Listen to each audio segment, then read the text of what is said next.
dan teman-teman pembudidaya ikan se-Kabupaten Kota Waringin Timur yang saya hormati, yang saya banggakan. Selamat pagi, salam sejahtera untuk kita sekalian, dan selamat menunaikan ibadah puasa bagi Bapak Ibu dan saudara-saudara yang menjalankannya. Semoga pelaksanaan ibadah puasanya bisa berjalan dengan lancar, sehingga di bulan Ramadan ini bisa menyelesaikan pelaksanaan ibadah puasanya dengan tuntas. Bapak Ibu dan teman-teman pembudidaya di Kabupaten Kota Waringin Timur, saya sebagai Kepala Dinas Perikanan Kabupaten Kota Waringin Timur menyampaikan kepada Bapak Ibu sekalian agar pada saat memasuki peralihan cuaca ini, yaitu peralihan atau transisi dari musim penghujan memasuki ke musim panas. Nah, sekarang kita lihat beberapa hari ini sudah tidak ada hujan, berarti suhu terjadi perubahan. Begitu juga suhu pada air pasti akan terjadi perubahan. Ini tentu saja akan berpengaruh terhadap ikan yang sedang kita pelihara atau kita budidayakan, baik itu ikan lele, baik itu ikan patin, ikan mas, ikan nila, dan beberapa jenis ikan-ikan lainnya. Sangat berpengaruh terhadap perubahan cuaca ini. Apalagi kalau kita melakukan pembudidaya yang berada di kolam terpal, apakah dia kolam bundar atau dia kolam kotak atau kolam yang terbuat dari semen, atau kolam juga yang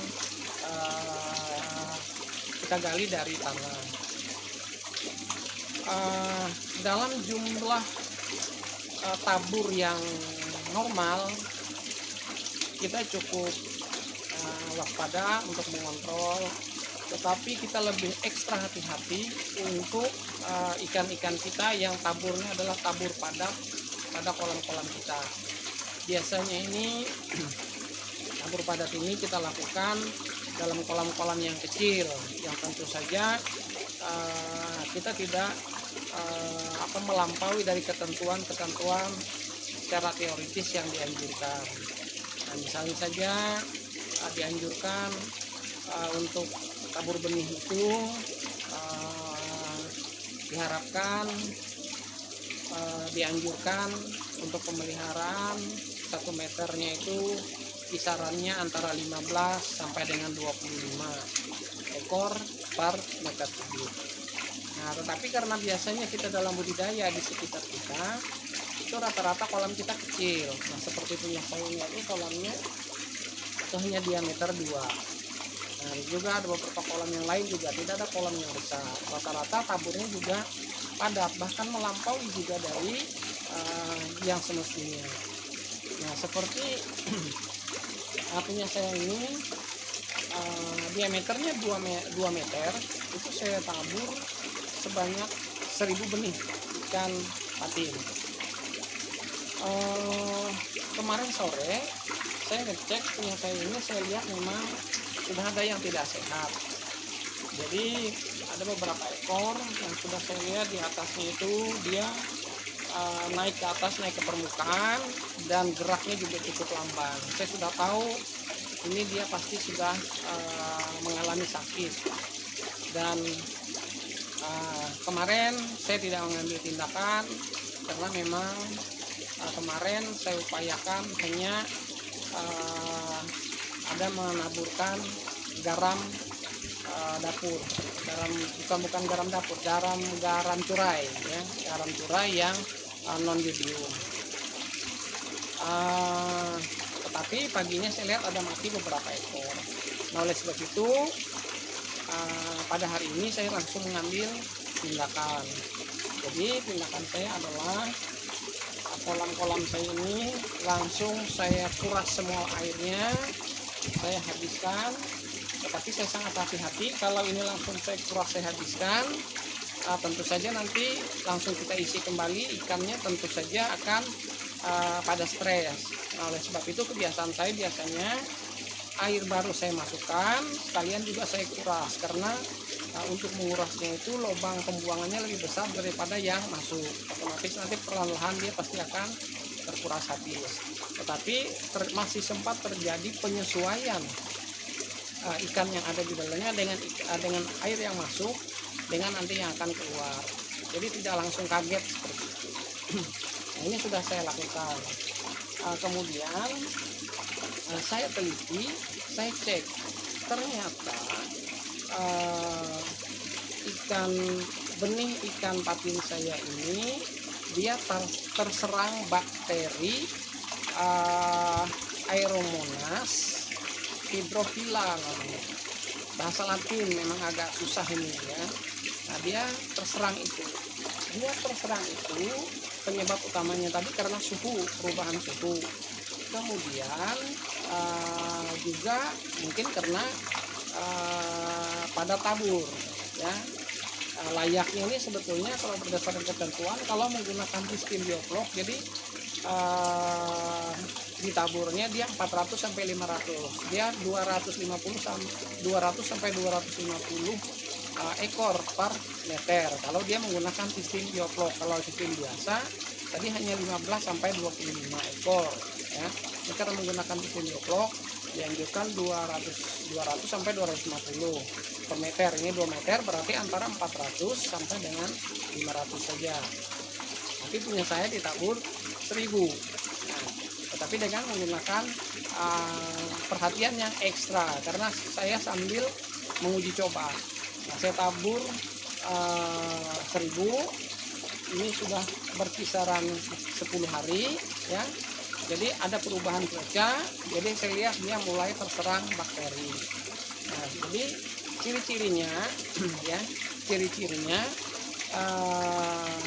ikan kita itu yang terkena bakteri Aeromonas hydrophila itu biasanya di sirip bawah ya, itu merah seperti ada darah, kemudian sampai sirip sampai muka ekor ya. Nah, nanti akan saya tunjukkan ikannya seperti apa ya, seperti itu. Ini saya mau tunjukkan ikan-ikannya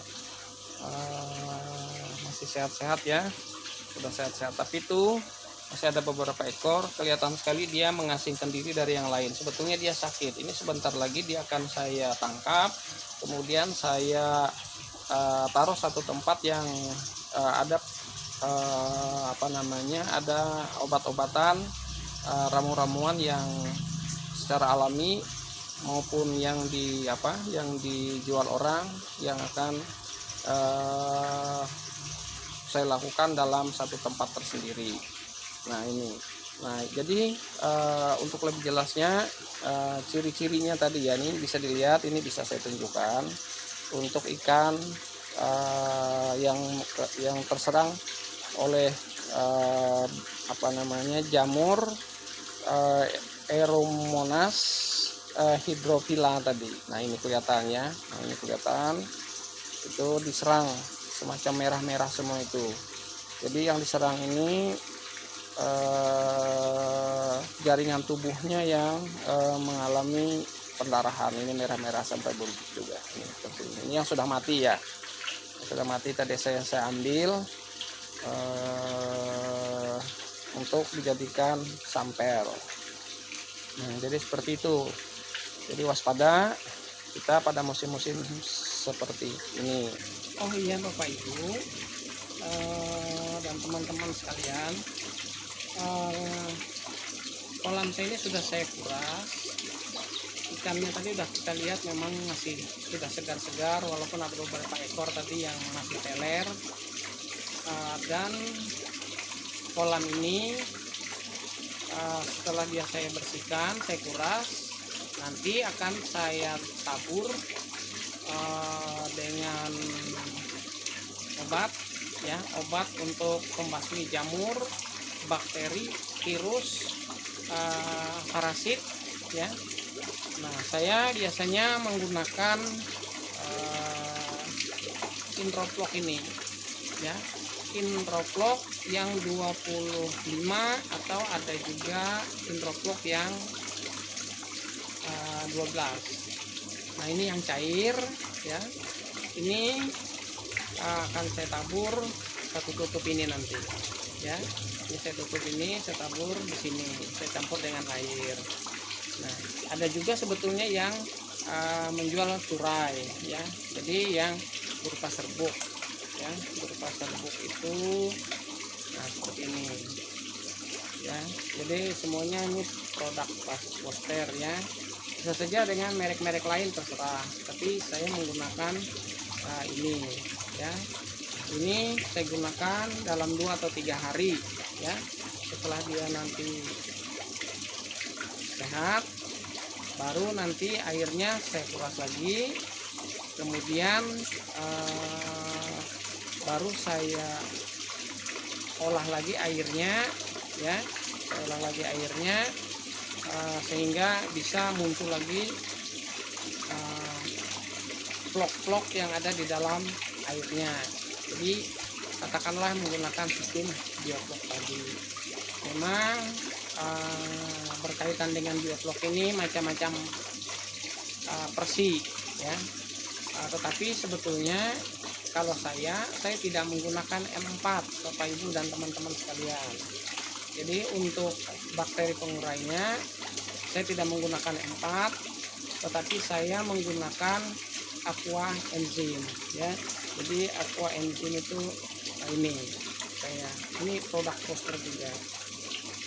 Kenapa saya menggunakan ini, ya? Karena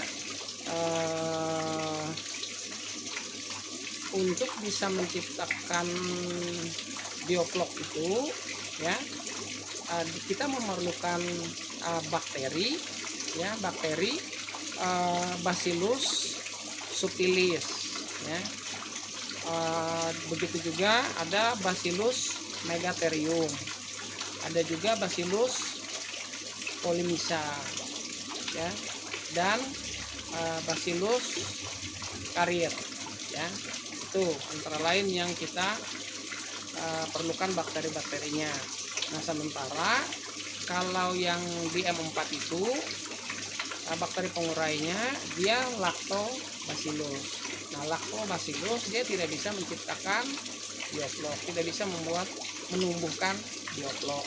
Nah, jadi tapi dia memang bisa mengurai sehingga airnya tidak bau dan sebagainya. Tetapi dia tidak bisa menciptakan makanan-makanan tambahan bagi ikan yang ada di dalamnya. Nah, jadi saya menggunakan sekali lagi aqua enzim. Memang di sini tidak ada, di samping tidak ada. Jadi kebanyakan orang akhirnya menggunakan M4. Nah, jadi demikian Bapak Ibu untuk diketahui. Mudah-mudahan bermanfaat bagi kita semuanya. Harapan saya tetap semangat untuk kita memajukan perikanan yang ada di daerah kita. Karena dari jerih payah kita, dari keringat kita, gizi masyarakat Kotim akan berpenuh. Demikian, salam perikanan tangguh.